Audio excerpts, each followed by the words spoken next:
ఎంతగానో ఎదురు చూస్తున్న వైకుంఠ ద్వార దర్శనం టికెట్ అప్డేట్ అనేవి రిలీజ్ అయిపోయాయండి. వైకుంఠ ద్వార దర్శనం మొత్తం 10 రోజులు ఉంటుంది. డిసెంబర్ 30th నుంచి జనవరి 8th వరకు ఉంటుంది. డిసెంబర్ 30th, 31st, జనవరి 1st ఈ 3 డేట్స్ లో 300 రూపీస్ స్పెషల్ ఎంట్రీ దర్శనం మరియు శ్రీవాణి దర్శనం టికెట్స్ అనేవి క్యాన్సిల్ చేయడం జరిగింది.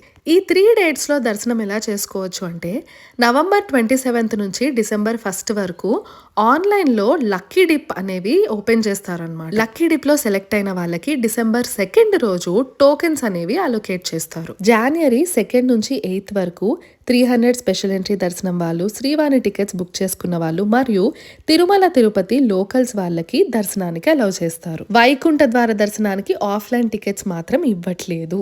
ఆన్లైన్ లో మాత్రమే బుక్ చేసుకోవాలి. అది కూడా టీటీడీ వెబ్సైట్ నుంచి, mobile app or TTD WhatsApp నుంచి మాత్రమే బుక్ చేసుకోవచ్చు. మరిన్ని డీటెయిల్స్ డిస్క్రిప్షన్ మరియు కమెంట్ సెక్షన్ లో మెన్షన్ చేస్తున్నాను చూడండి. వైకుంఠ ద్వార దర్శనం టికెట్స్ రిలీజ్ అవ్వగానే మన పేజ్ లో తప్పకుండా అప్డేట్ చేస్తాను. మన పేజ్ ని ఫాలో అవుతూ ఉండండి. ఈ ఇన్ఫర్మేషన్ ని మీ ఫ్రెండ్స్ అండ్ ఫ్యామిలీకి షేర్